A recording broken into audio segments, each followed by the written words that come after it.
കൊല്ലങ്കരയെ ഒന്നടങ്കം നടുക്കിയ കോട്ടാങ്ങൽ ദുരന്തത്തിൽ ഏതാനും നിമിഷങ്ങൾക്കകം കോടതി വിധിയെത്തും. വൈകുന്നേരം ഏകദേശം 5:30 മണിയോടുകൂടി പൊൻകുന്നത്തെ തന്റെ ബന്ധുവീട്ടിലേക്ക് പോയ ജോസഫും ചെറുമകനും കോട്ടാങ്ങലിലുള്ള തന്റെ വീട്ടിലേക്ക് തിരികെ എത്തിയ സമയത്തായിരുന്നു അസ്വാഭാവികമായ നിലയിൽ വീടിന്റെ പിൻഭാഗത്ത് കെട്ടിയിരുന്ന ആടുകൾ കൂട്ടത്തോടെ നിലവിളിക്കുന്ന ശബ്ദം കേട്ടത്. വീടിന്റെ പിൻവശത്തെത്തി അന്വേഷിച്ചെങ്കിലും പ്രത്യേകിച്ചൊന്നും കണ്ണിൽപ്പെടാത്ത സാഹചര്യത്തിൽ വീട്ടിലുണ്ടായിരുന്ന മരുമകൾ ടിഞ്ചുവിനെ വിളിച്ചു നോക്കിയെങ്കിലും വാതിൽ തുറക്കുന്നുണ്ടായിരുന്നില്ല. ടിഞ്ചുവിന്റെ കിടപ്പുമുറിയുടെ ജനലിന്റെ ഭാഗത്തെത്തിയ ജോസഫ് അകത്തേക്ക് നോക്കിയ നിമിഷത്തിൽ തന്നെ നടുങ്ങിപ്പോയി. മുറിക്കുള്ളിലെ ഹൂക്കിൽ അർദ്ധനഗ്നയായി ടിഞ്ചു തൂങ്ങി നിൽക്കുന്ന കാഴ്ചയാണ് ജോസഫ് കണ്ടത്. ഭയന്നുപോയ ജോസഫ് ഓട്ടോറിക്ഷയുമായി പുറത്തേക്ക് ഓട്ടം പോയ മകൻ ടിജിനെ ഉടൻ തന്നെ സംഭവസ്ഥലത്തേക്ക് വിളിച്ചു വരുത്തി. ടിജിൻ വീട്ടിലെത്തിയപ്പോഴേക്കും പ്രദേശമാകെ നാട്ടുകാരെയും പോലീസുകാരെയും കൊണ്ട് നിറഞ്ഞിരുന്നു. മൃതദേഹത്തിലേക്ക് ഒരു നോട്ടം നോക്കിയ നിമിഷത്തിൽ തന്നെ പോലീസ് സംഘത്തിന് ടിഞ്ചുവിന്റെ വസ്ത്രങ്ങൾ കീറിയിരിക്കുന്നത് കണ്ടപ്പോൾ ചില സംശയങ്ങൾ തോന്നി. ടിജിന്റെ വീടിനകത്തുള്ള ടിഞ്ചുവിന്റെ ബെഡ്റൂം പൂട്ടി സീൽ വെച്ച പോലീസ് സംഘം വീടിന് പുറത്തു നിൽക്കുകയാണ്. സമയം സന്ധ്യ കഴിഞ്ഞതുകൊണ്ട് തന്നെ ഇൻക്വസ്റ്റ് നടപടികൾ തൊട്ടടുത്ത ദിവസം മാത്രമേ നടക്കാൻ സാധ്യതയുണ്ടായിരുന്നുള്ളൂ. അതുകൊണ്ട് തന്നെ ടിഞ്ചു മരിച്ചു കിടക്കുന്ന മുറിയുടെ വെളിയിൽ കാവൽ നിൽക്കണമെന്ന് ടിജിനോട് പോലീസുകാർ ആവശ്യപ്പെടുകയും തൊട്ടടുത്ത ദിവസം രാവിലെ തന്നെ മടങ്ങിയെത്തിക്കൊള്ളാമെന്ന് പറയുകയും ചെയ്ത ശേഷം പോലീസ് സംഘം അവിടെ നിന്ന് മടങ്ങിപ്പോവുകയും ചെയ്തു. കേസന്വേഷണത്തിന്റെ ഭാഗമായി നാട്ടുകാരോട് വിവരങ്ങൾ തിരക്കിയ സമയത്തായിരുന്നു ടിഞ്ചു നേരത്തെ കൈഞ്ഞരമ്പുകൾ മുറിച്ച് ആത്മഹത്യക്ക് ശ്രമിച്ചിട്ടുണ്ടായിരുന്നു എന്നുള്ള കാര്യം നാട്ടുകാർ പറഞ്ഞ് പോലീസുകാരറിയുന്നത്. ലഭിച്ച ജോലികളൊക്കെ നഷ്ടമാകുന്ന സാഹചര്യത്തിൽ മാനസിക സമ്മർദ്ദത്തിലായതിനെ തുടർന്നായിരുന്നു ടിഞ്ചു നേരത്തെ ആത്മഹത്യക്ക് ശ്രമിച്ചിരുന്നത്. അന്ന് ടിജിൻ തന്നെയായിരുന്നു ഹോസ്പിറ്റലിൽ കൊണ്ടുപോയി ടിഞ്ചുവിനെ രക്ഷപ്പെടുത്തിയതും. വീണ്ടും ജോലി നഷ്ടപ്പെട്ടതുകൊണ്ടാകാം ടിഞ്ചു ആത്മഹത്യയിലേക്ക് തിരിഞ്ഞതെന്നുള്ള ഒരു നിഗമനത്തിലേക്കാണ് ആദ്യഘട്ടത്തിൽ പോലീസ് സംഘം എത്തിയത്. ഈ സമയത്തായിരുന്നു നാട്ടുകാരിൽ ചില ആളുകൾ പല കാര്യങ്ങളും പറഞ്ഞു തുടങ്ങിയത്. ടിജിന്റെ അയൽവാസിയായ യൂസഫ് എന്നൊരു വ്യക്തി അവിടെ കൂടി നിന്ന ആളുകളോട് ചില കാര്യങ്ങളൊക്കെ പറഞ്ഞു. ടിജിനും പിതാവ് ജോസഫും ചേർന്ന് ടിഞ്ചുവിനെ അടിച്ചുകൊന്ന് കെട്ടിത്തൂക്കിയതാണെന്ന തരത്തിലായിരുന്നു അയാളുടെ സംസാരം. ടിജിനും പിതാവും പോലീസിനോട് പറഞ്ഞ മൊഴി അനുസരിച്ച് രാവിലെ ഏകദേശം 9:30 മണിയോടുകൂടിയാണ് അവർ ആ വീട്ടിൽ നിന്നും പോയത്. ആ സമയത്ത് വീട്ടിൽ ടിഞ്ചു ഉണ്ടായിരുന്നു. എന്നാൽ അയൽവാസിയായ യൂസഫ് പറയുന്നതനുസരിച്ച് അതിരാവിലെ തന്നെ ടിജിൻ ഓട്ടോയുമായി പോയിട്ടുണ്ട്. എന്നാൽ യൂസഫിന്റെ മൊഴിയെ ഖണ്ഡിക്കുന്ന തരത്തിലായിരുന്നു മറ്റുള്ള ആളുകളൊക്കെ അവിടെ നിന്നും പെരുമാറിയത്. അവർ ടിജിനെ രാവിലെ 9:30 മണിയോടുകൂടിയാണ് അവിടെ നിന്ന് പോകുന്നതായി കണ്ടതെന്നായിരുന്നു പരസ്പരം പറഞ്ഞുകൊണ്ടിരുന്നത്. നാട്ടുകാർ ഇത്തരത്തിൽ സംസാരിച്ചു കൊണ്ടിരിക്കുന്ന കാര്യങ്ങളൊക്കെ പോലീസ് സംഘം ശ്രദ്ധിക്കുന്നുണ്ടായിരുന്നു. തൊട്ടടുത്ത ദിവസം രാവിലെ ഇൻക്വസ്റ്റ് നടപടികൾ പൂർത്തിയാക്കിയെങ്കിൽ മാത്രമേ എപ്പോഴാണ് ടിഞ്ചു കൊല്ലപ്പെട്ടതെന്നുള്ള വിവരം അറിയാൻ സാധിക്കുകയുള്ളൂ.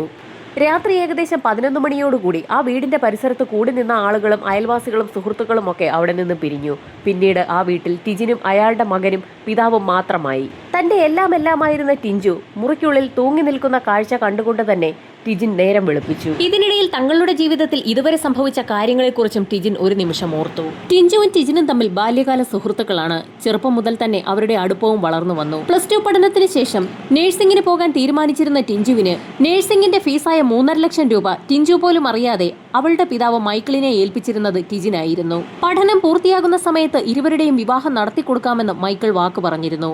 എന്നാൽ ടിഞ്ചുവിന്റെ പഠനം പൂർത്തിയാകുന്നതിനിടയിലായിരുന്നു ടിജിൻ ജോലി സംബന്ധമായി ഗൾഫിലേക്ക് പോയത്. പഠനം പൂർത്തിയാക്കി മടങ്ങിയെത്തിയ ടിഞ്ചുവിനോട് ടിജിന് ഗൾഫിൽ മറ്റൊരു ഭാര്യയുണ്ടെന്ന് മൈക്കിൾ പറഞ്ഞു വിശ്വസിപ്പിക്കുകയും പണക്കാരനായ ഒരു വ്യക്തിയുമായി ടിഞ്ചുവിന്റെ വിവാഹം നടത്തി കൊടുക്കുകയും ചെയ്തു. ടിഞ്ചുവിന്റെ വിവാഹം കഴിഞ്ഞത് ഗൾഫിലുണ്ടായിരുന്ന ടിജിന് വലിയ മാനസിക ആഘാതമാണ് ഉണ്ടാക്കിയത്. നാട്ടിലേക്ക് മടങ്ങിയെത്തിയ ടിജിൻ നാട്ടിൽ ആലപ്പുഴയിൽ നിന്നും ഒരു വിവാഹവും കഴിച്ചു. വിവാഹം കഴിഞ്ഞ് 1 വർഷം കഴിഞ്ഞപ്പോഴേക്കും ആ ബന്ധം ഏകദേശം ഡിവോഴ്സിന്റെ വക്കിലെത്തി. ആ ബന്ധത്തിൽ ടിജിന് ഒരു മകനുമുണ്ട്. ഇതേ സമയം തന്നെ ടിഞ്ചുവിന്റെ വീട്ടിലും പ്രശ്നങ്ങൾ ഉടലെടുത്തിരുന്നു. നഴ്സായി ജോലി ചെയ്തിരുന്ന ടിഞ്ചുവിന്റെ ശമ്പളത്തിന്റെ പാതി വാങ്ങുന്നതിനായി വിവാഹം കഴിച്ച വിട്ട വീട്ടിലേക്ക് ടിഞ്ചുവിന്റെ പിതാവ് മൈക്കിൾ ചെല്ലുന്നത് പതിവായിരുന്നു. അതേ തുടർന്ന് ടിഞ്ചുവിന്റെ ഭർത്തൃവീട്ടിൽ വലിയ പ്രശ്നങ്ങൾ ഉണ്ടാവുകയും ഒരു ദിവസം വഴക്കുണ്ടായതിനിടയിൽ ടിഞ്ചുവിനെ പഠിപ്പിക്കുന്നതിനായി 3.5 ലക്ഷം രൂപ മുടക്കിയത് ടിഞ്ചുവിന്റെ സുഹൃത്തായിരുന്ന ടിജിനായിരുന്നു എന്നും അയാൾക്ക് പോലും വിവാഹം കഴിച്ചു കൊടുക്കാതെയാണ് ഇപ്പോഴത്തെ ഭർത്താവിന് ടിഞ്ചുവിനെ വിവാഹം കഴിച്ചു കൊടുത്തതെന്നും മൈക്കിൾ അറിയാതെ പറഞ്ഞുപോയി. ടിജിന് ഗൾഫിൽ ഭാര്യയുണ്ടെന്ന് താൻ കളവ് പറഞ്ഞതായിരുന്നു എന്ന് കൂടി മൈക്കിൾ പറഞ്ഞതോടെ അത് കേട്ടുനിന്ന ടിഞ്ചു ആകെ തകർന്നുപോയി.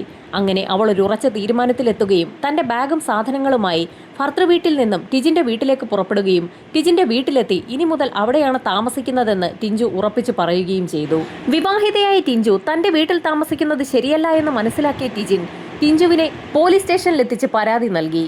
എന്നാൽ ഭർത്താവിനോടും വീട്ടുകാരോടുമൊപ്പം പോകാൻ തയ്യാറല്ല എന്ന് പറഞ്ഞുകൊണ്ട് ടിഞ്ചു ആത്മഹത്യാ ഭീഷണി ഉയർത്തിയതോടുകൂടി ടിജിന്റെ ഒപ്പം തന്നെ പോലീസുകാർ ടിഞ്ചുവിനെ പറഞ്ഞയച്ചു.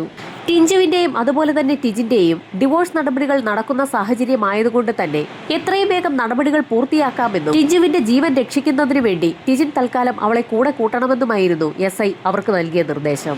ടിജിനൊപ്പം വീട്ടിലേക്ക് പോയ ടിഞ്ചു തൊട്ടടുത്ത ദിവസം തന്നെ പുഷ്പഗിരി ഹോസ്പിറ്റലിൽ പതിവ് പോലെ ജോലിക്ക് പോയി തുടങ്ങി. ശമ്പളം കിട്ടുന്ന ദിവസമായപ്പോൾ തന്നെ ടിഞ്ചുവിന്റെ അച്ഛൻ മൈക്കിൾ പുഷ്പഗിരി ഹോസ്പിറ്റലിലെത്തി പ്രശ്നങ്ങൾ ഉണ്ടാക്കാൻ തുടങ്ങി. ഇനിയും ഇത്തരത്തിലുള്ള പ്രശ്നങ്ങൾ ഉണ്ടാകുന്ന സാഹചര്യത്തിൽ കർശന നടപടി സ്വീകരിക്കുമെന്ന് ഒടുവിൽ ഹോസ്പിറ്റൽ മാനേജ്മെന്റിന് ടിഞ്ചുവിനോട് പറയേണ്ടി വന്നു.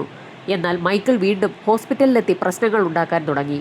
ടിഞ്ചു അനധികൃതമായി മറ്റൊരു പുരുഷനൊപ്പം താമസിക്കുകയാണെന്നും അത്തരത്തിലുള്ള ഒരു പെൺകുട്ടിയെ ജോലിയിൽ വെച്ചുകൊണ്ടിരിക്കുന്നത് അത്ര നല്ല കാര്യമല്ല എന്നും ടിഞ്ചുവിന്റെ പിതാവ് മൈക്കിൾ പുഷ്പഗിരി ഹോസ്പിറ്റലിനെ അറിയിക്കുകയും ചെയ്തു. മൈക്കിളിന്റെ ശല്യം സഹിക്കവയ്യാതെ ഒടുവിൽ ടിഞ്ചുവിനെ ഹോസ്പിറ്റലുകാർ ജോലിയിൽ നിന്ന് പിരിച്ചുവിട്ടു.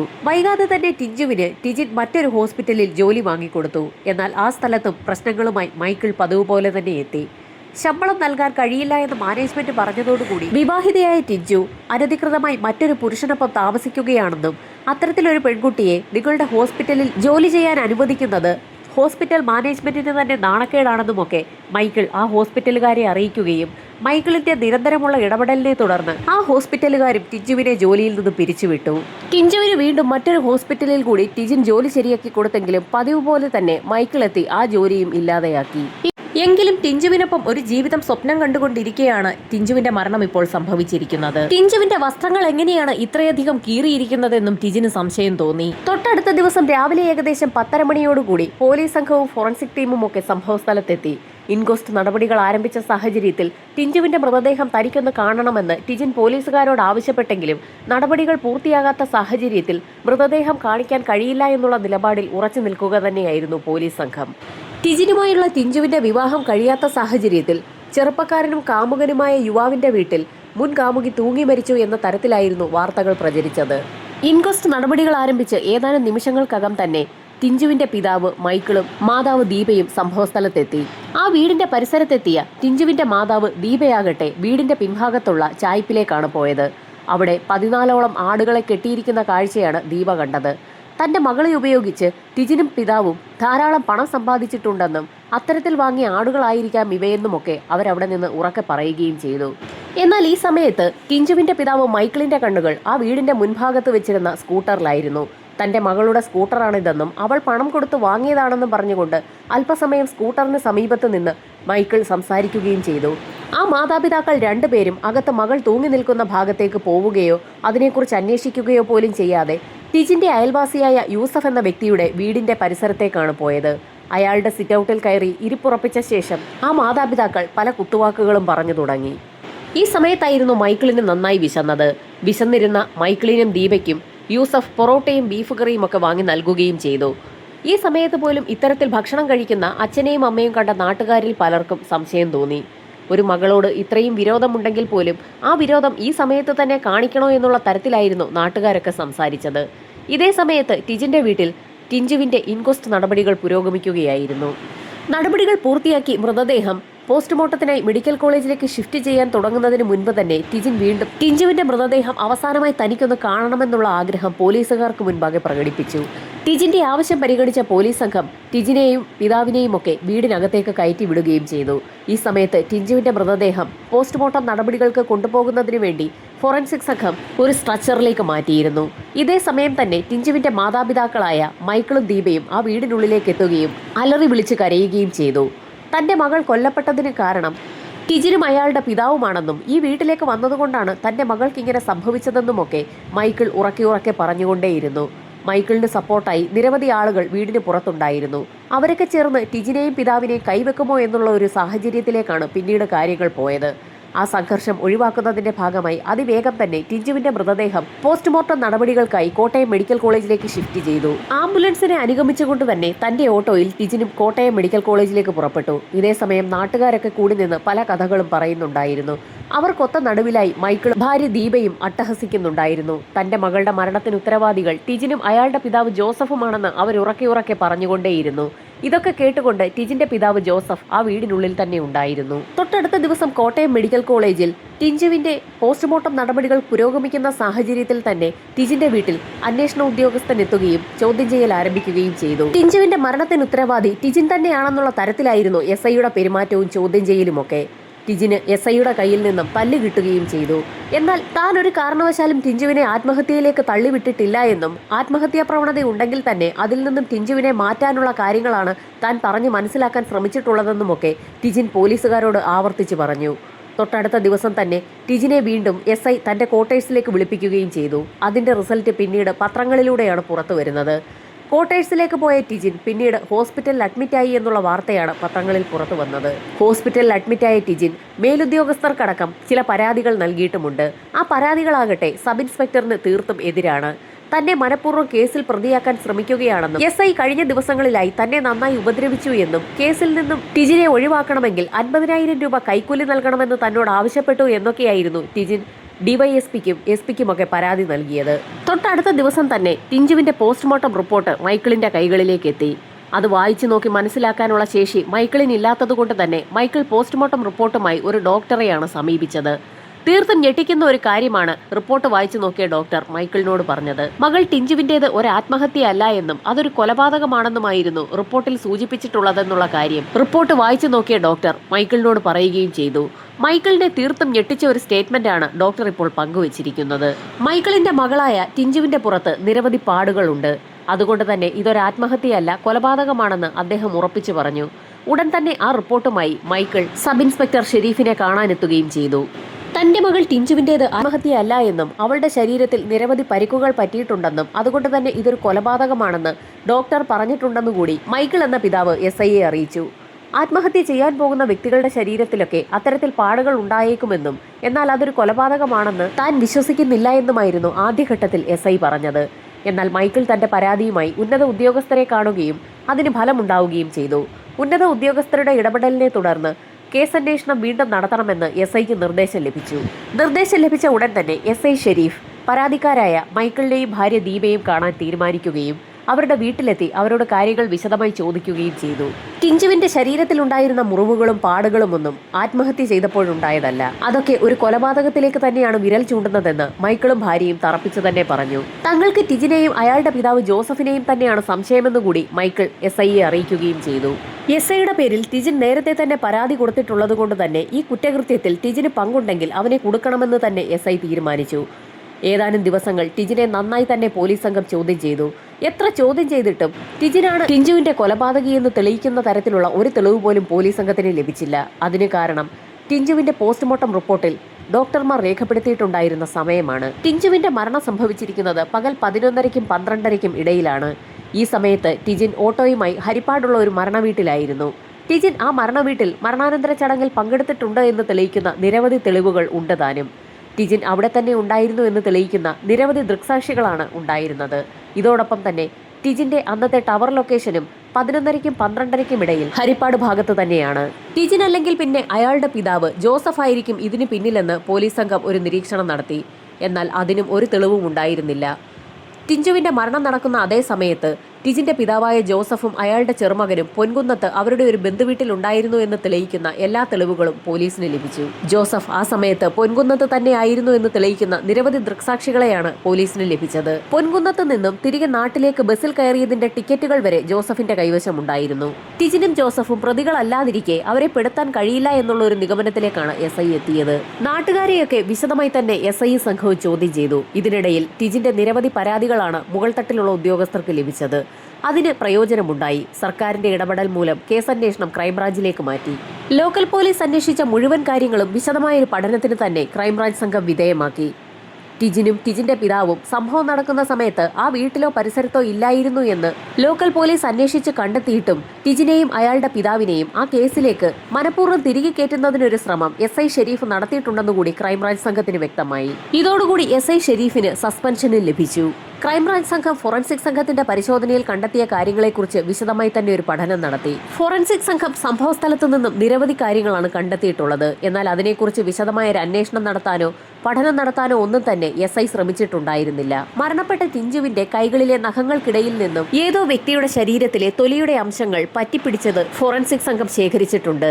ടിഞ്ചുവിനെ ആക്രമിച്ച വ്യക്തിയുടെ ശരീരത്തിലെ തൊലിയായതുകൊണ്ട് തന്നെ അത് അന്ന് തന്നെ ലാബിൽ ടെസ്റ്റ് ചെയ്തിരുന്നെങ്കിൽ ടിഞ്ചുവിനെ ആക്രമിച്ച വ്യക്തി ടിജിനോ അയാളുടെ പിതാവോ ആയിരുന്നെങ്കിൽ അക്കാര്യവും വ്യക്തമായി മനസ്സിലായേനെ. എന്നാൽ ഇൻസ്പെക്ടർ ആ കാര്യങ്ങളൊന്നും തന്നെ ചെയ്തിട്ടില്ല. അതുമാത്രമല്ല, ഞെട്ടിക്കുന്നൊരു കാര്യം കൂടി പോസ്റ്റ്മോർട്ടം റിപ്പോർട്ടിലുണ്ടായിരുന്നു. ടിഞ്ചു മരണപ്പെടുന്നതിന് മുൻപ് അതിക്രൂര പീഡനത്തിന് ഇരയായിട്ടുണ്ട്. അക്കാര്യവും പോലീസ് സംഘം നേരത്തെ കേസ് അന്വേഷിച്ച സമയത്ത് രഹസ്യമാക്കി വെച്ചിരിക്കുകയാണ്. SI ഷെരീഫ് ടിജിനെ ചോദ്യം ചെയ്ത സമയത്ത് കൊലപ്പെടുത്തുന്നതിന് മുൻപ് ടിഞ്ചുവിനെ അതിക്രൂര പീഡനത്തിന് താൻ ഇരയാക്കിയില്ലേ എന്നുള്ള കാര്യം ടിജിനോട് ചോദിച്ചിരുന്നു. അയാൾ ആ കാര്യവും ക്രൈംബ്രാഞ്ച് സംഘത്തിന് മുൻപാകെ മൊഴി നൽകിയിട്ടുണ്ട്. റേപ്പ് ചെയ്യപ്പെട്ട ടിഞ്ചുവിന്റെ ബോഡിയിൽ സെമന്റെ സാന്നിധ്യമുണ്ട്. അത് കളക്ട് ചെയ്ത് ടെസ്റ്റ് ചെയ്താൽ തന്നെ ടിജിനാണോ ഇതിന് പിന്നിലെന്ന് വ്യക്തമായി പെട്ടെന്ന് തന്നെ പോലീസിന് കണ്ടെത്താൻ കഴിയും. എന്നാൽ SI ഷെരീഫ് അക്കാര്യവും ചെയ്തിട്ടില്ല. മരണം സംഭവിച്ച സ്ഥലത്തെ നിരവധി ഫോട്ടോഗ്രാഫ്സ് പോലീസ് സംഘം നേരത്തെ തന്നെ കളക്ട് ചെയ്തിട്ടുണ്ടായിരുന്നു. ആ ഫോട്ടോഗ്രാഫ്സ് ഒക്കെ ക്രൈംബ്രാഞ്ച് സംഘം വിശദമായ ഒരു പരിശോധനയ്ക്ക് വിധേയമാക്കി. മരണം നടന്ന മുറിയിൽ ഒരു ബക്കറ്റ് കമഴ്ത്തി വെച്ച നിലയിൽ ഇരിപ്പുണ്ട്. ആ ബക്കറ്റിൽ കയറി നിന്ന ശേഷം മേൽക്കൂരയിലുണ്ടായിരുന്ന ഒരു ഹൂക്കിൽ തുണി കുരുക്കിയതിനു ശേഷമാണ് ടിഞ്ചു തൂങ്ങി മരിച്ചിരിക്കുന്നത്. ബക്കറ്റിന് മുകളിൽ കയറി നിന്ന് മേൽക്കൂരയിലെ ഹൂക്കിൽ തുണി കുരുക്കി അങ്ങനെ തൂങ്ങി മരിക്കാൻ കഴിയുമോ എന്നുള്ള സാധ്യത പരിശോധിക്കാനാണ് ക്രൈംബ്രാഞ്ച് സംഘം തീരുമാനിച്ചത്. ഒരു കാരണവശാലും ഒരാൾക്ക് ആ ബക്കറ്റിന്റെ മുകളിൽ കയറി നിന്ന് അങ്ങനെ തൂങ്ങാൻ സാധിക്കില്ല എന്നുള്ള നിഗമനത്തിലേക്കാണ് ക്രൈംബ്രാഞ്ച് സംഘം എത്തിയത്. പെൺകുട്ടിക്ക് 153 സെന്റിമീറ്റർ ആണ് പൊക്കം. ബക്കറ്റിനാകട്ടെ 38 സെന്റിമീറ്റർ പൊക്കമാണുള്ളത്. ഇത്രയും ഹൈറ്റ് വെച്ചുകൊണ്ട് ആ ഹുക്കിൽ തുണി കുരുക്കി അതിൽ തൂങ്ങി മരിക്കാൻ കഴിയില്ല എന്ന് ക്രൈംബ്രാഞ്ച് സംഘം കണ്ടെത്തി. ആരെങ്കിലും എടുത്തു പൊക്കിയെങ്കിൽ മാത്രമേ ആ ഹൂക്കിൽ കുരുക്കിടാൻ സാധിക്കൂ. അതുകൊണ്ട് തന്നെ ആ ബോഡി മറ്റാരോ എടുത്തു പൊക്കി കെട്ടിത്തൂക്കിയതാണെന്നുള്ള കാര്യത്തിൽ ക്രൈംബ്രാഞ്ച് സംഘത്തിന് മറ്റ് സംശയമൊന്നും ഉണ്ടായിരുന്നില്ല. ഫോറൻസിക് സംഘത്തിന്റെ പരിശോധനയിൽ കട്ടിലിൽ നിന്നൊക്കെ രക്തത്തിന്റെ പാടുകൾ കണ്ടെത്തി. കാര്യമായൊരു മർദ്ദനം ടിഞ്ചുവിന് ആ മുറിയിൽ നേരിടേണ്ടി വന്നതിന്റെ തെളിവുകളാണ് ആ രക്തത്തിന്റെ പാടുകൾ. ടിജിനെയും അയാളുടെ പിതാവിനെയും നാട്ടുകാരെയും ഒക്കെ വീണ്ടും ക്രൈംബ്രാഞ്ച് സംഘം ചോദ്യം ചെയ്തു. ഇതിനിടയിലാണ് ലാബ് റിപ്പോർട്ട് പുറത്തു വരുന്നത്. ടിഞ്ചുവിന്റെ നഖങ്ങൾക്കിടയിൽ നിന്ന് ലഭിച്ച തൊലിയും അതോടൊപ്പം തന്നെ ശരീരത്തിൽ നിന്ന് ലഭിച്ച സെമനും ടിജിന്റേതുമായും അതോടൊപ്പം തന്നെ അയാളുടെ പിതാവ് ജോസഫിന്റേതുമായും ഒരു തരത്തിലും മാച്ച് ചെയ്യുന്നില്ല. അവരല്ല പ്രതികളെന്ന് ശാസ്ത്രീയമായി ഒരു തവണ കൂടി തെളിയിക്കപ്പെട്ടു. പ്രതിയിലേക്ക് എത്താൻ എന്താണൊരു മാർഗമെന്ന് ക്രൈംബ്രാഞ്ച് സംഘം കാര്യമായി തന്നെ ആലോചിച്ചു. അതിനായി നേരത്തെ എടുത്തിട്ടുള്ള മുഴുവൻ ആളുകളുടെയും സ്റ്റേറ്റ്മെന്റുകൾ ഒന്നുകൂടി ക്രൈംബ്രാഞ്ച് സംഘം വിശദമായി തന്നെ പരിശോധിച്ചു. നാട്ടുകാരുടെയും ബന്ധുക്കളുടെയും ഒക്കെ മൊഴി പല ആവർത്തി പോലീസ് സംഘം എടുത്തിട്ടുണ്ട്. അവിടെ എവിടെയെങ്കിലും ആരുടെയെങ്കിലും മൊഴിയിൽ വൈരുദ്ധ്യമുണ്ടോ എന്നുള്ളത് പരിശോധിക്കുക എന്നുള്ള ലക്ഷ്യമായിരുന്നു ക്രൈംബ്രാഞ്ച് സംഘത്തിൻ്റേത്. ചില മൊഴികളൊക്കെ അത്തരത്തിൽ വിരുദ്ധമാണെന്ന് പോലീസ് സംഘം കണ്ടെത്തി. അന്ന് നടന്ന മുഴുവൻ കാര്യങ്ങളും ടിജിനോടും പിതാവിനോടും പോലീസ് സംഘം ഒന്നുകൂടി വിശദമായി തന്നെ അന്വേഷിച്ചു. അന്ന് രാവിലെ ഹരിപ്പാട് ഒരു മരണവീട്ടിൽ പോകുന്നതിനുള്ള ഓട്ടമായിരുന്നു ടിജിന് ലഭിച്ചത്. ടിജിനൊപ്പം പിതാവും അയാളുടെ മകനും ഉണ്ടായിരുന്നു. പൊൻകുന്നത്തുള്ള ബന്ധുവിന്റെ വീട്ടിലേക്ക് പോകുന്നതിന് വേണ്ടിയായിരുന്നു ടിജിന്റെ പിതാവും മകനും ഓട്ടോയിൽ കൂടെ കയറിയത്. ഈ സമയത്ത് ടിജിന്റെ പറമ്പിലെ മഹാഗണിത്തടി നോക്കുന്നതിന് വേണ്ടി അയൽവാസിയായ നസീർ എന്നൊരു വ്യക്തി വന്നിരുന്നു. തനിക്ക് ഹരിപ്പാട് ഓട്ടമുള്ളത് കൊണ്ട് തന്നെ പോയിട്ട് വരുമ്പോൾ കാണാമെന്ന് പറഞ്ഞുകൊണ്ട് ടിജിനും പിതാവും നസീറിനോട് യാത്ര പറഞ്ഞ് അവിടെ നിന്നും പോവുകയും ചെയ്തു. നസീർ തടി നോക്കിയതിനു ശേഷം അയാളുടെ വാഹനത്തിൽ തന്നെ ടിജിന്റെ ഓട്ടോയെ ഓവർടേക്ക് ചെയ്ത് പോകുന്നതും അവർ കണ്ടിരുന്നു. പിന്നീട് അന്ന് വൈകുന്നേരമാണ് ടിജിൻ മടങ്ങിയെത്തിയത്. മടങ്ങി വരുന്നതിന് മുൻപ് തന്നെ പിതാവ് ജോസഫ് ഫോണിൽ വിളിച്ചാണ് ടിഞ്ചുവിന്റെ മരണവാർത്ത ടിജിനെ അറിയിച്ചത്. പോലീസ് സംഘം നസീറിനെയും ചോദ്യം ചെയ്തിരുന്നു. ആ വീട്ടിൽ അന്ന് തടി നോക്കാൻ താൻ ചെന്നിരുന്നു എന്നും പിന്നീട് മടങ്ങിപ്പോന്നിരുന്നു എന്നുമുള്ള കാര്യമൊക്കെ നസീർ ക്രൈംബ്രാഞ്ച് സംഘത്തിന് മുൻപാകെ മൊഴി നൽകുകയും ചെയ്തു. ആ മൊഴികളൊക്കെ വീണ്ടും വീണ്ടും ക്രൈംബ്രാഞ്ച് സംഘം പരിശോധിച്ചപ്പോഴായിരുന്നു ഒരു കാര്യം ക്രൈംബ്രാഞ്ച് സംഘത്തിന്റെ ശ്രദ്ധയിൽപ്പെടുന്നത്. നേരത്തെ ലോക്കൽ പോലീസിന് നൽകിയ മൊഴിയും ഇപ്പോൾ നൽകിയ മൊഴിയും തമ്മിൽ ചില വൈരുദ്ധ്യങ്ങളുണ്ട്. നേരത്തെ ലോക്കൽ പോലീസിന് നസീർ നൽകിയ മൊഴിയിൽ അയാൾ ബൈക്കിൽ നിന്നിറങ്ങി മുറ്റത്തുകൂടി അല്പദൂരം സഞ്ചരിച്ച് ടിജിന്റെ അടുത്തെത്തി സംസാരിച്ചു എന്നുള്ളതായിരുന്നു. എന്നാൽ ഇപ്പോൾ ക്രൈംബ്രാഞ്ച് സംഘത്തിന് നൽകിയ മൊഴിയിൽ ബൈക്കിൽ ഇരുന്നു കൊണ്ട് തന്നെ ടിജിനോട് സംസാരിച്ചു എന്നുള്ളതാണ്. നേരിയൊരു വ്യത്യാസം മാത്രമാണ് മൊഴികൾക്കിടയിലുള്ളത്. എങ്കിൽ പോലും അതൊരു തുറപ്പിച്ചിട്ടായിട്ടെടുത്ത് പോലീസ് സംഘം നസീറിനെ സ്റ്റേഷനിലേക്ക് വിളിച്ചു വരുത്തുകയും DNA ടെസ്റ്റ് നടത്തുന്നതിനാവശ്യമായ കാര്യങ്ങളൊക്കെ നസീറിൽ നിന്ന് ശേഖരിക്കുകയും ചെയ്തു. തൊട്ടടുത്ത ദിവസം തന്നെ ക്രൈംബ്രാഞ്ച് സംഘം വീണ്ടും നസീറിനെ സ്റ്റേഷനിലേക്ക് വിളിച്ചു വരുത്തി ചോദ്യം ചെയ്യൽ ആരംഭിച്ചു. ഈ സമയത്ത് അവരുടെ ചോദ്യം ചെയ്യലിന്റെ രീതിയും ഭാവവും ഒക്കെ മാറിയിരുന്നു. ടിഞ്ചുവിനെ കൊലപ്പെടുത്തിയത് നസീർ തന്നെയാണെന്ന് തങ്ങൾക്ക് ഉറപ്പായി എന്നുള്ളതായിരുന്നു ക്രൈംബ്രാഞ്ച് സംഘം നസീറിനോട് പറഞ്ഞത്. എന്നാൽ ടിഞ്ചു എന്ന പെൺകുട്ടി ടിജിനെ വിവാഹം കഴിക്കാൻ ഇരിക്കുകയാണെന്നും താൻ ഒരിക്കലും അങ്ങനെ പെരുമാറുകയില്ല എന്നുമൊക്കെ നസീർ പോലീസ് സംഘത്തോട് ആവർത്തിച്ച് പറഞ്ഞു. ഈ സമയത്തായിരുന്നു ചില നിർണായക കാര്യങ്ങൾ ക്രൈംബ്രാഞ്ച് സംഘം നസീറിനെ അറിയിക്കുന്നത്. കൊല്ലപ്പെട്ട ടിഞ്ചുവിന്റെ നഖങ്ങൾക്കിടയിൽ നിന്ന് ലഭിച്ച തൊലിയുടെ സാമ്പിളുകൾ DNA ടെസ്റ്റ് നടത്തിയ സമയത്ത് നസീറിന്റെ തൊലിയുമായി മാച്ച് ചെയ്യുന്നുണ്ട് എന്നുള്ള കാര്യം ക്രൈംബ്രാഞ്ച് സംഘം പറഞ്ഞതോടുകൂടി നസീർ ആകെ വിളറി വെളുത്തു. പോലീസ് സംഘം നസീറുമായി തെളിവെടുപ്പ് നടത്തുന്നതിനായി ടിജിന്റെ വീട്ടിലെത്തിയപ്പോഴായിരുന്നു ടിജിനും അയാളുടെ പിതാവും അക്ഷരാർത്ഥത്തിൽ നടുങ്ങിപ്പോയത്. തടി നോക്കാനെത്തുന്ന നസീറുമായി വളരെ നാളുകൾ മുൻപുള്ള പരിചയം തന്നെ ടിജിനും കുടുംബത്തിനുമുണ്ട്. നാട്ടുകാരൊക്കെ ടിജിനാണ് ഈ കൊലപാതകത്തിന് പിന്നിലെന്ന് പറഞ്ഞപ്പോഴും ടിജിനെയും കുടുംബത്തെയും സപ്പോർട്ട് ചെയ്ത് സംസാരിച്ചതൊക്കെ നസീർ തന്നെയായിരുന്നു. ആ നസീറിനെയാണ് ഇപ്പോൾ പോലീസ് സംഘം പ്രതിയാക്കി ആ വീട്ടിലേക്ക് തെളിവെടുപ്പിനായി കൊണ്ടുവന്നിരിക്കുന്നത്. ടിഞ്ചു കൊല്ലപ്പെട്ട മുറിയിലേക്കായിരുന്നു പോലീസ് സംഘം നസീറിനെ കൊണ്ടുപോയത്. കൂട്ടത്തിൽ ടിജിനെ കൂടി പോലീസ് സംഘം ആ മുറിയിലേക്ക് വിളിപ്പിച്ചു. നടന്ന കാര്യങ്ങളൊക്കെ നസീർ പോലീസ് സംഘത്തോടും ടിജിനോടുമായി പറഞ്ഞു തുടങ്ങി. സംഭവം നടന്ന ദിവസം രാവിലെ മഹാഗണി വാങ്ങുന്നതിന് വേണ്ടി തന്നെയായിരുന്നു നസീർ ആ വീട്ടിലേക്ക് എത്തിയത്.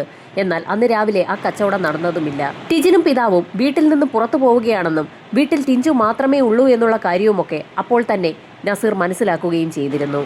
അതീവ സുന്ദരിയായിരുന്ന ടിഞ്ചുവിനെ നേരത്തെ തന്നെ നസീർ നോട്ടമിട്ടിരുന്നു. വീട്ടിൽ ആളില്ല എന്ന് മനസ്സിലാക്കിയ നസീർ ടിജിനും പിതാവും ആ വീട്ടിൽ നിന്ന് പോയതിനു ശേഷം വീണ്ടും ആരും അറിയാതെ തന്നെ ആ വീട്ടിലേക്ക് മടങ്ങിയെത്തി. വീടിന്റെ പിൻഭാഗത്തെത്തിയപ്പോൾ അടുക്കളവശത്തെ കതകിന്റെ പാതി തുറന്നിട്ട നിലയിലായിരുന്നു. ശബ്ദമുണ്ടാക്കാതെ അകത്തേക്ക് കയറിയ നസീറിനെ അകത്തു നിന്ന് ടിഞ്ചു കാണുകയും ചെയ്തു. എന്തിനാണ് താൻ വീടിനുള്ളിലേക്ക് കടന്നു കയറിയതെന്ന് ടിഞ്ചു നസീറിനോട് ചോദിക്കുകയും ചെയ്തു. എന്നാൽ അപ്പോഴേക്കും ടിഞ്ചുവിനെ അയാൾ കടന്നു പിടിച്ചിരുന്നു. പിന്നീട് വലിയൊരു മൽപ്പിടുത്തം തന്നെയാണ് ആ വീടിനുള്ളിൽ നടന്നത്. ശക്തമായി എതിർത്ത ടിഞ്ചുവിനെ നസീർ അടിച്ചു വീഴ്ത്തുകയും ചെയ്തു. കട്ടിലിൽ തലയിടിച്ച് ടിഞ്ചു താഴെ വീണെങ്കിലും പല്ല് നഖവും ഉപയോഗിച്ച് തന്നെ ടിഞ്ചു അതിശക്തമായി നസീറിനെ എതിർക്കുകയും ചെയ്തിരുന്നു. നസീറിന്റെ മർദ്ദനമേറ്റ് അബോധാവസ്ഥയിലായ ടിഞ്ചുവിനെ അയാൾ അതിക്രൂര പീഡനത്തിന് ഇരയാക്കി. പീഡനത്തിന് ശേഷമാണ് ടിഞ്ചു മരണപ്പെട്ടു എന്നുള്ള കാര്യം നസീർ തിരിച്ചറിഞ്ഞത്. പിന്നീട് ആ ബോഡി കെട്ടിത്തൂക്കുകയല്ലാതെ അയാൾക്ക് മറ്റ് മാർഗങ്ങളില്ലായിരുന്നു. അടുക്കള ഭാഗത്ത് നിന്നും ഒരു ബക്കറ്റ് എടുത്തുകൊണ്ടുവന്ന് അതിൽ കയറി നിന്ന് മേൽക്കൂരയിലെ ഹൂക്കിൽ കുരുക്കിട്ട ശേഷം ടിഞ്ചുവിനെ അതിൽ കെട്ടിത്തൂക്കുകയായിരുന്നു. ടിഞ്ചു കൊല്ലപ്പെട്ട് കിടക്കുന്ന സമയത്തെടുത്ത ഫോട്ടോഗ്രാഫ്സിലുണ്ടായിരുന്ന അതേ കെട്ട് തന്നെയാണ് നസീർ അവിടെ കെട്ടിയത്. നസീറാണ് ടിഞ്ചുവിനെ കൊലപ്പെടുത്തിയതെന്ന് നാട്ടുകാർക്കും വ്യക്തമായി. യഥാർത്ഥത്തിൽ നസീറിനെ പിടികൂടുന്നതിന് മുൻപ് ടിഞ്ചുവിന്റെ പിതാവ് മൈക്കിളിനെ പോലീസ് സംഘം നിരീക്ഷണത്തിൽ വെച്ചിരുന്നു. അതിന് കാരണം ടിഞ്ചു നേരത്തെ തന്നെ മൈക്കിളിനെതിരെ സ്റ്റേഷനിൽ നൽകിയ ഒരു പരാതിയാണ്. പിതാവായ മൈക്കിൾ തന്നെ റേപ്പ് ചെയ്യാൻ ശ്രമിച്ചു എന്നാണ് ടിഞ്ചു അന്ന് പോലീസിൽ പരാതി നൽകിയിരുന്നത്. അന്ന് കഷ്ടിച്ചാണ് ടിഞ്ചു രക്ഷപ്പെട്ടത്. അന്ന് ആ കേസ് ഒത്തുതീർപ്പാക്കാനും പോലീസ് സ്റ്റേഷനിലേക്ക് ടിഞ്ചു വിളിച്ചു വരുത്തിയത് ടിജിനെയായിരുന്നു. ചെറുപ്പകാലം മുതൽ തന്നെ അവർ തമ്മിൽ നല്ല അടുപ്പത്തിലുമാണ്. അതൊക്കെ പോലീസ് സ്റ്റേഷനിലുള്ളവർക്ക് പോലും അറിയാവുന്ന കഥയുമാണ്. എന്നാൽ അന്നും ടിജിനെ അലട്ടിയ ചോദ്യം ഒരു പിതാവ് ഒരു മകളോട് ഇത്തരത്തിൽ പെരുമാറുമോ എന്നുള്ളതായിരുന്നു.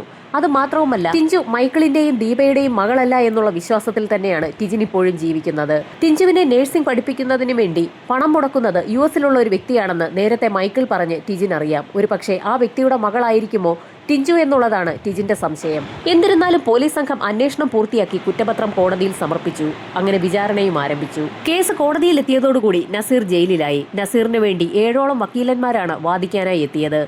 ഓരോ തവണയും പണം മുടക്കുന്നതിന് വേണ്ടി നസീറിന് എവിടെ നിന്നാണ് ഇത്രയും അധികം പണമെന്ന് പോലീസുകാർക്ക് പോലും സംശയം തോന്നി. തീർത്തും ദരിദ്രനായ ഒരു വ്യക്തിയായിരുന്നു നസീർ. നസീറിന് വേണ്ടി പണം മുടക്കാൻ പുറത്താരെങ്കിലും ഉണ്ടോ എന്നുള്ള സംശയമാണ് ഇപ്പോൾ ഉയരുന്നത്. അത് മാത്രവുമല്ല, ടിഞ്ചുവിനെ കൊലപ്പെടുത്തിയ ശേഷം ആ ബോഡി ഒറ്റയ്ക്ക് ഹൂക്കിൽ കെട്ടിത്തൂക്കണമെങ്കിൽ തീർത്തും ശ്രമകരമായ ഒരു കാര്യം തന്നെയാണ്. അതിനായി നസീറിന് പുറത്തുനിന്ന് മറ്റാരുടെയെങ്കിലും സഹായം ലഭിച്ചോ എന്നുള്ള കാര്യമാണ് ഇപ്പോൾ പോലീസ് അന്വേഷിക്കുന്നത്. ടിഞ്ചു ഉറക്കെ കരഞ്ഞെങ്കിൽ തൊട്ടടുത്തുള്ള താമസക്കാരനായ യൂസഫ് ഒരു പക്ഷെ കേട്ടിരിക്കണം. എന്നാൽ പ്രഥമ ദൃഷ്ട്യാ യൂസഫിനെതിരെ യാതൊരു തെളിവും പോലീസിന് ലഭിച്ചില്ല. കഴിഞ്ഞ ദിവസം യൂസഫിനെ വീണ്ടും പോലീസ് സ്റ്റേഷനിലേക്ക് വിളിച്ചു വരുത്തി എന്നുള്ള വാർത്തകളാണ് ഇപ്പോൾ വീണ്ടും പുറത്തു വന്നിരിക്കുന്നത്. ടിഞ്ചുവിന്റെ കഥ ഇനിയും നീളുമോ എന്നുള്ളത് വരും ദിവസങ്ങളിൽ തന്നെ അറിയാൻ കഴിയും.